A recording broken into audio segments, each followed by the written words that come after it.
ओम शांति। 9 जनवरी 2023। बाबा के महावाक्य। मीठे बच्चे, मर्जीवा बने हो तो सब कुछ भूल जाओ। एक बाप जो सुनाते हैं वही सुनो और बाप को याद करो। तुम ही संग बैठो। प्रश्न। सद्गति दाता बाप बच्चों की सद्गति के लिए कौन सी शिक्षा देते हैं? उत्तर।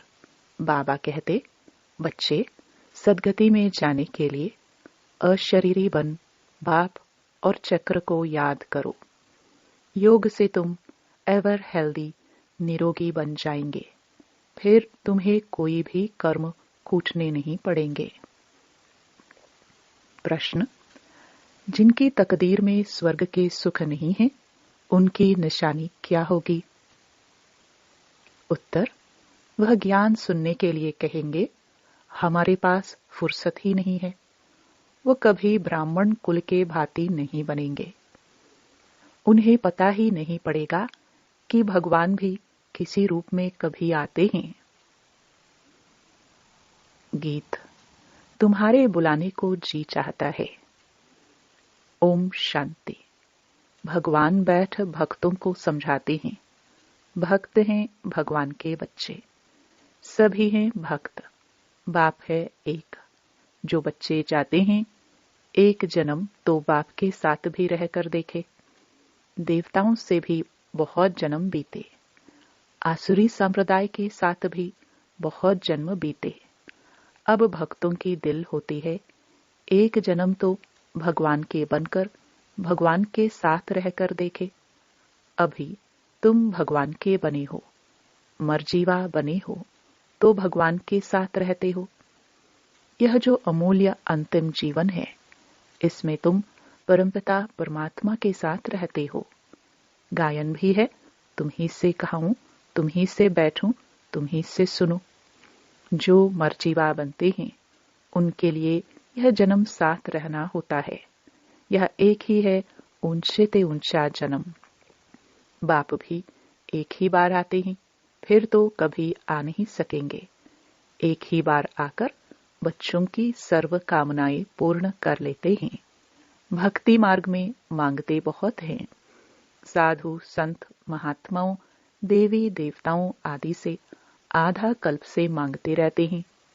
और दूसरा जप तप दान पुण्य आदि भी जन्म बाय जन्म करते ही आए हैं।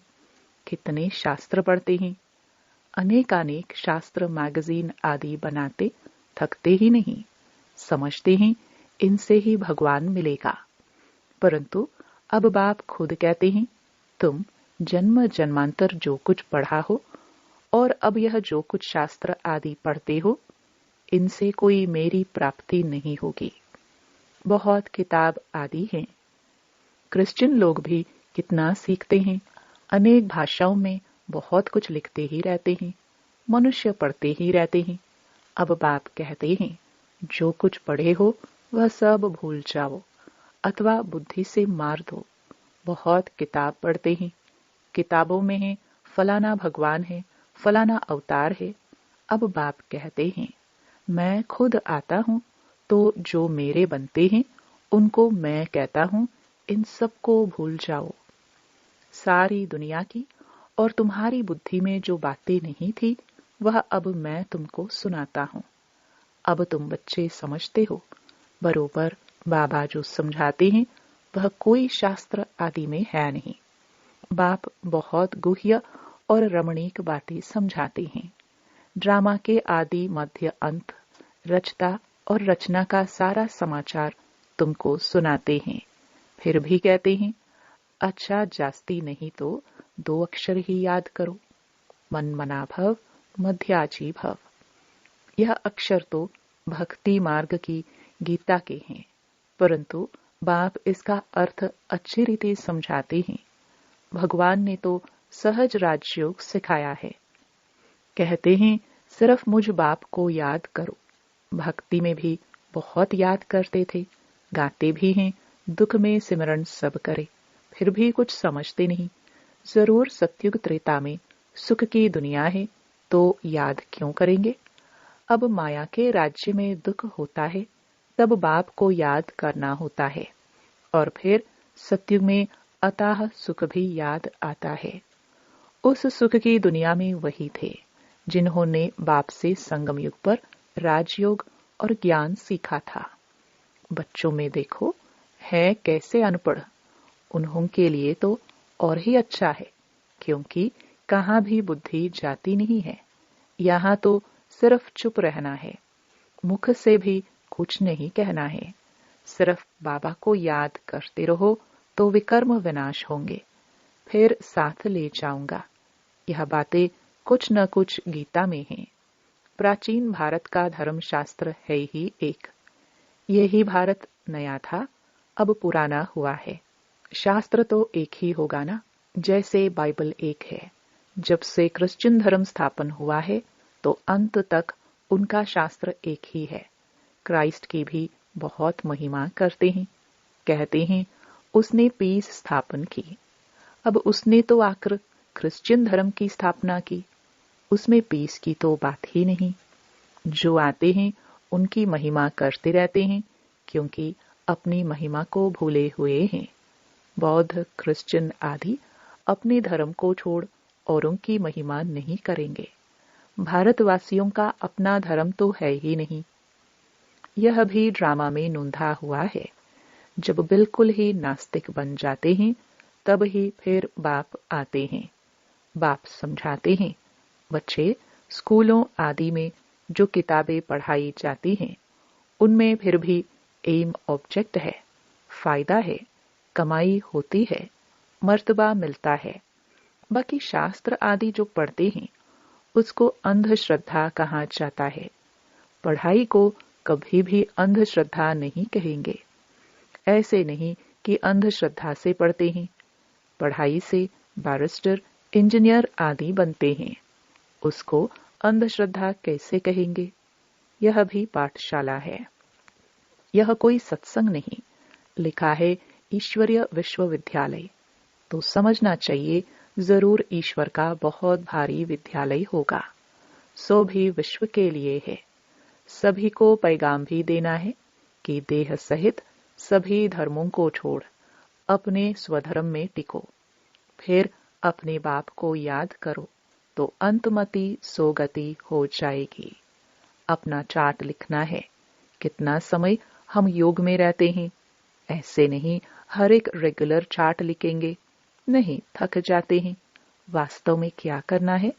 रोज अपना मुंह आईने में देखना है, तो पता पड़ेगा कि हम लक्ष्मी को व सीता को वरने लायक है, व प्रजा में चले जाएंगे।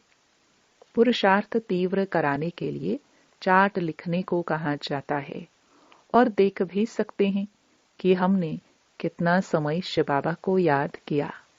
सारी दिनचर्या सामने आ जाती है।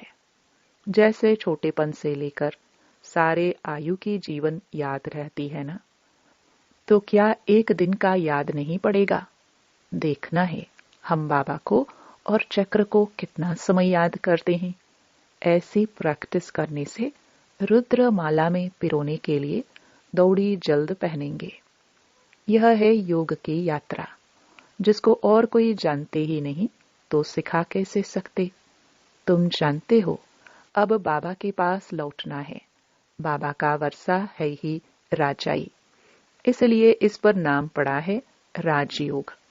तुम सब राज ऋषि हो, वह हैं हठयोग ऋषि।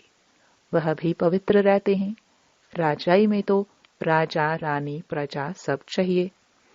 सन्यासियों में तो राजा रानी है नहीं। उन्हों का है हद का वैराग्य, तुम्हारा है बेहद का वैराग्य। वह घर बार छोड़ फिर भी इस विकारी दुनिया में ही रहते हैं। तुम्हारे लिए तो इस दुनिया के बाद फिर है स्वर्ग, दैवी बगीचा, तो वही याद पड़ेगा। यह बात तुम बच्चे ही बुद्धि में रख सकते हो। बहुत हैं जो चार्ट लिख भी नहीं सकते, चलते चलते थक पड़ते हैं।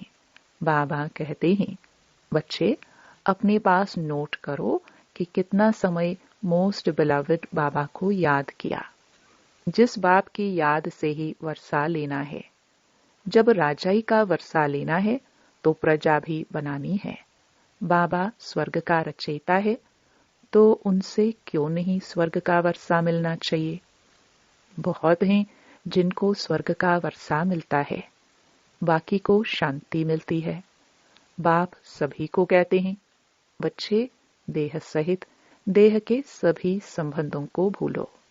तुम अशरीरी आए थे, 84 जन्म भोगे, अब फिर अशरीरी बनो। क्रिश्चियन धर्म वालों को भी कहेंगे, तुम क्राइस्ट के पिछाड़ी आए हो। तुम भी बिगर शरीर आए थे, यहाँ शरीर लेकर पाठ बजाया। अब तुम्हारा भी पाठ पूरा होता है। कलयुग का अंत आ गया है। अब तुम बाप को याद करो। मुक्तिधाम वाले सुनकर बहुत खुश होंगे। वह चाहते ही मुक्ति हैं, समझते हैं जीवन मुक्ति, सुख पाकर फिर भी तो दुख में आएंगे, इससे तो मुक्ति अच्छी। यह नहीं जानते कि सुख तो बहुत है। हम आत्माएं परम धाम में बाप के साथ रहने वाली हैं, परंतु परम धाम को अब भूल गए हैं। कहते हैं बाप आकर सभी मैसेंजर्स को भेजते हैं, वास्तव में कोई भेजता नहीं है। यह सब ड्रामा बना हुआ है। हम तो सारे ड्रामा को जान गए हैं। तुम बच्चों की बुद्धि में बाप और चक्र याद है, तो तुम चक्रवर्ती राजा अवश्य बनेंगे। मनुष्य तो समझते हैं यहाँ दुख बहुत है, इसलिए मुक्ति चाहते हैं। यह 2 अक्षर गति और सद्गति चले आते हैं, परंतु इनका अर्थ कोई भी नहीं जानते।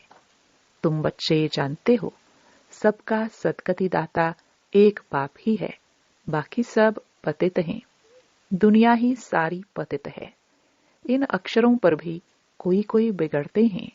बाप कहते हैं इस शरीर को भूल जाओ, तुमको अशरीरी भेजा था, अब भी अशरीरी होकर मेरे साथ चलना है।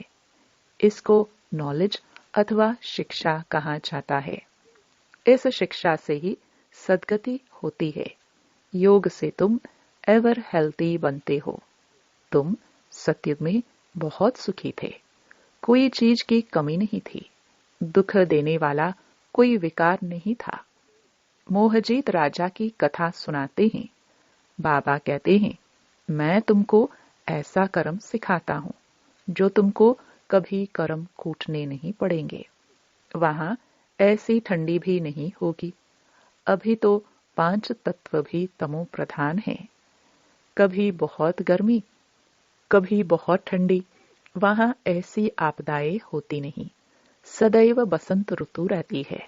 नेचर सतो प्रधान है। अभी नेचर तमो प्रधान है, तो अच्छे आदमी कैसे हो सकते। इतने बड़े बड़े भारत के मालिक सन्यासियों के पीछे फिरते रहते हैं। उनके पास बच्चियां जाती हैं तो कहते हैं फुर्सत नहीं। इससे समझ जाते हैं कि इनकी तकदीर में स्वर्ग के सुख नहीं है। ब्राह्मण कुल के भांति बनते ही नहीं। इनको पता ही नहीं कि भगवान कैसे और कब यहाँ आते हैं। शिव जयंती मनाते हैं, परंतु शिव को सभी भगवान नहीं समझते हैं। अगर उनको परमपिता परमात्मा समझते तो शिव जयंती के दिन हॉलिडे मनाते। बाप कहते हैं मेरा जन्म भी भारत में होता है, मंदिर भी यहाँ है, जरूर किसी शरीर में प्रवेश किया होगा। दिखाते हैं दक्ष प्रजापिता ने यज्ञ रचा, तो क्या उसमें आया होगा। ऐसे भी नहीं कहते। श्री कृष्ण तो होता ही है सत्युग में। बाप खुद कहते हैं मुझे ब्रह्मा मुख द्वारा ब्राह्मण वंशावली रचनी है। कोई को यह भी तुम समझा सकते हो। बाबा कितना सहज समझाते हैं, सिर्फ याद करो। परंतु माया इतनी प्रबल है जो याद करने नहीं देती। आधा कल्प की दुश्मन है। इस दुश्मन पर ही जीत पानी है। भक्ति मार्ग में मनुष्य ठंडी में स्नान करने जाते हैं, कितने धक्के खाते हैं, दुख सहन करते हैं। यहाँ तो पाठशाला है, पढ़ना है, इसमें धक्के खाने की तो कोई बात ही नहीं। पाठशाला में ब्लाइंड फेथ की तो बात नहीं। मनुष्य तो बहुत ब्लाइंड फेथ में फंसे हुए हैं। कितने गुरु आदि करते हैं, परंतु मनुष्य तो कभी मनुष्य की सद्गति कर नहीं सकते। जो भी मनुष्यों को गुरु बनाते हैं वह ब्लाइंड फेथ हुआ ना। आजकल छोटे बच्चों को भी गुरु कराते हैं, नहीं तो कायदा है वानप्रस्थ में गुरु करने का। अच्छा, मीठे मीठे सिखिलदे बच्चों प्रति माता पिता बाप दादा का याद प्यार और गुड मॉर्निंग। रूहानी बाप की रूहानी बच्चों को नमस्ते। धारणा के लिए मुख्य सार। पहला, तीव्र पुरुषार्थ के लिए याद का चार्ट जरूर रखना है।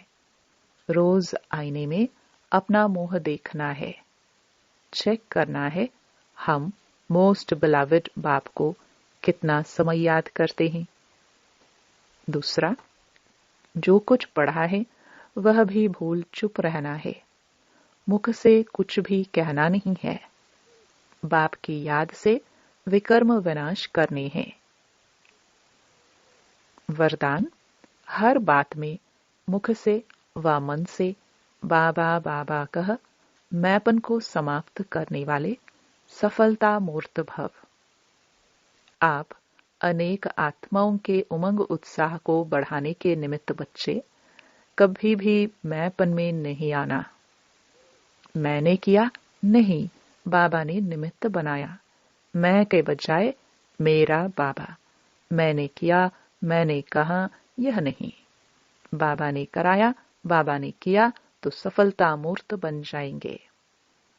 जितना आपके मुख से बाबा बाबा निकलेगा उतना अनेकों को बाबा का बना सकेंगे। सबके मुख से यही निकले कि इनकी तात और बात में बस बाबा ही है। स्लोगन, संगम युग पर अपने तन मन धन को सफल करना और सर्व खजानों को बढ़ाना ही समझदारी है। ओम शांति।